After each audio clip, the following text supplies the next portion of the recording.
Hello friends, how are you? Hope you are doing well. मैं हूं doctor प्रिया आर्य और मैं एक डेंटिस्ट हूं। तो मैंने अपनी पिछली वीडियो में आपको दांतों की सफाई स्केलिंग के बारे में बताया था। तो आज मैं आपको एक और इंटरेस्टिंग टॉपिक के बारे में बताने जा रही हूं। आपने ज़्यादातर लोगों से सुना होगा, क्या दांत साफ़ हो सकते हैं या सफ़ेद किए जा सकते हैं? तो जी हाँ, एक प्रोसेस है जिसे कहते हैं टीथ वाइटनिंग। तो उस प्रोसेस के थ्रू दांतों को सफ़ेद या साफ़ किया जा सकता है कुछ हद तक। तो आइए सबसे पहले जान लेते हैं कि किन लोगों में इसका असर एकदम नहीं होगा। तो जिन लोगों के दांत अगर जन्म से ही पीले हों, उनके दांतों में टीथ वाइटनिंग प्रोसेस का असर एकदम नहीं पाया जाएगा। या कुछ टूथ जो नॉन वाइटल हो गए किसी ट्रॉमा के कारण, उन टूथ्स में इसका असर एकदम नहीं होगा। कोई भी टाइप के कैप, सिरामिक कैप हो चाहे जिरकोनिया कैप हो, उसमें इसका इफेक्ट नहीं होगा।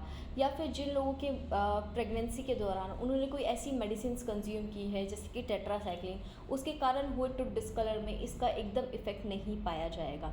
तो अब जान लेते हैं कि टूथ ब्लीचिंग जो है वो कितने ड्यूरेशन तक रहता है। तो ज़्यादा से ज़्यादा वो 6 महीने से 1 साल तक रहता है।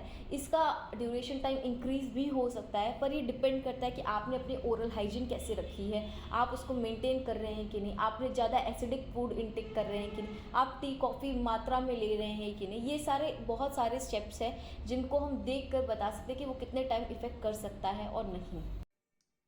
ये जान लेते हैं कि ब्लीचिंग कितने टाइप्स की होती है। तो ये 3 टाइप्स की होती है: in office non vital bleaching, in office vital bleaching और होम ब्लीचिंग। अगर सिंपल भाषा में आप समझिए तो एक, या तो आप डेंटिस्ट के पास से करवा लीजिए ब्लीचिंग, या तो आप होम ब्लीचिंग कर लीजिए। होम ब्लीचिंग का एक अपना किट आता है, तो उसके थ्रू कर सकते हैं। तो अगर आप एडवाइस लें कि बेस्ट क्या है, तो भाई सिंपल सी बात है, आप डेंटिस्ट के पास जाके करवाइए, तो वो आपको बेस्ट इफेक्ट भी देगा और बेस्ट आपके लिए रहेगा भी, ताकि उसका कोई डिसएडवांटेज ना हो। तो मैंने अपनी क्लिनिक में ये प्रोसेस किया है ब्लीचिंग। तो आइए मैं आपको दिखाती हूँ। तो ये इस तरीके का एक ब्लीचिंग किट आता है। तो जैसे कि आप क्लियरली देख रहे होंगे, इसमें मेंशन है ये 1 पेशेंट किट है।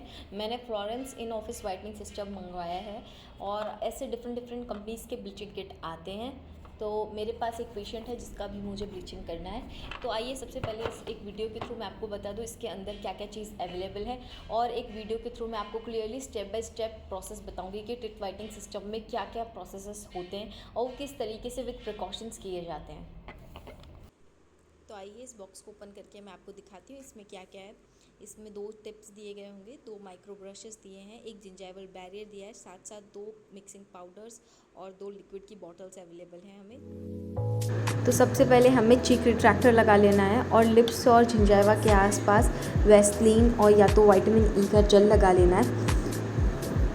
अब हम जिंजाइवा को अच्छे से कवर कर रहे हैं टूथ के आसपास जिंजाइवल बैरियर के थ्रू, ताकि हम जब ब्लीचिंग करें तो उसमें एक हाइड्रोजन पेरोक्साइड करके कंटेंट प्रेजेंट होता है, वो इरिटेशन कॉज करता है जिंजाइवा में। इसलिए इस बात का ध्यान रखें कि अच्छे से और परफेक्ट एरिया, तो प्रॉपरली आपको हर एरिया कवर करना है।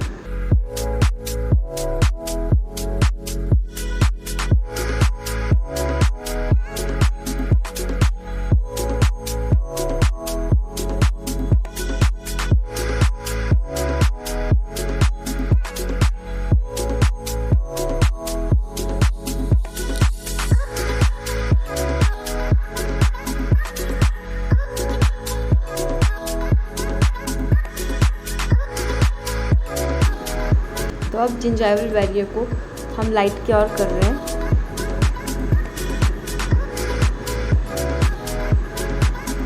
अब जो इसमें पाउडर और लिक्विड दिया था, तो हमने इसको अच्छे से मिक्स कर लिया और उसको टूथ सरफेस पे अप्लाई कर देंगे।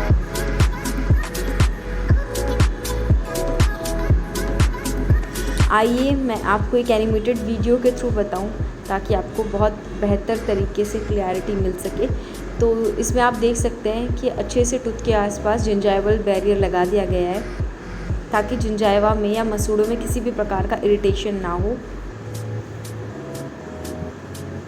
उसके बाद जो मैंने पाउडर लिक्विड मिक्स किया था उसको हम ब्रश के थ्रू इसमें अप्लाई कर देंगे। ये एक दूसरा प्रोडक्ट भी आता है जिसमें सिरिंज में अवेलेबल होता है, तो आप उसके थ्रू भी अप्लाई कर सकते हैं। सारे टूथ में अच्छे से अप्लाई करने के बाद हम उसे 15 से 20 मिनट तक छोड़ देंगे।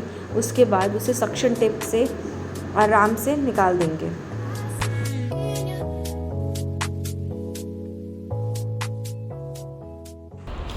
तो तो जैसे कि आपने वीडियो से समझ लिया होगा कि ब्लीचिंग क्या प्रोसेस है और किस तरीके से वो परफॉर्म किया जाता है। तो अब मैं आपको पोस्ट इंस्ट्रक्शन बता दूं कि ब्लीचिंग करवाने के बाद आपको क्या करना है और क्या नहीं करना है। तो आपको सबसे पहले तो हल्का सा अगर इरिटेशन थोड़ा बहुत भी लग रहा होगा तो उसके लिए टेंशन मत लीजिए, 1-2 दिन वो रहेगा, उसके बाद वो अपने आप ठीक हो जाएगा। अगर आपको सेंसिटिविटी है तो डॉक्टर आपको डेफिनेटली मेडिसिन साथ साथ देगा, पेन किलर, जो आपको 2 दिन तक लेनी है। और साथ साथ आपको वार्म सलाइन गार्गल करते रहना है ताकि आपके मसूड़े जो हैं वो स्वस्थ। तो आपको क्या नहीं करना है, आपको ज़्यादा शुगर या स्टिकी फूड्स नहीं इनटेक करने हैं। आपको चाय, कॉफ़ी या कोई भी एसिडिक कोल्ड ड्रिंक, बेवरेजेस ये सब नहीं लेने हैं। साथ साथ आप एकदम प्लेन खाना खाइए, मसालेदार नहीं खाएं। और ये सब जो भी प्रिकॉशंस है ये सब सिर्फ़ और सिर्फ आपको 2 दिन के लिए ही लेने हैं। 2 दिन के बाद आप अपना नॉर्मल डाइट फॉलो कर सकते हैं। बस 2 दिन आप थोड़ा ध्यान रखिए। और अगर थोड़ा भी सेंसिटिविटी होता है आपको या ज़्यादा पेन होता है तो आप अपने डॉक्टर को कंसर्न कीजिए और टाइम टू टाइम मेडिसिन लीजिए 2 दिन के लिए। या फिर जो भी प्रिकॉशंस बोले, खासकर वार्म सलाइन गार्गल ज़रूर करते रहिएगा।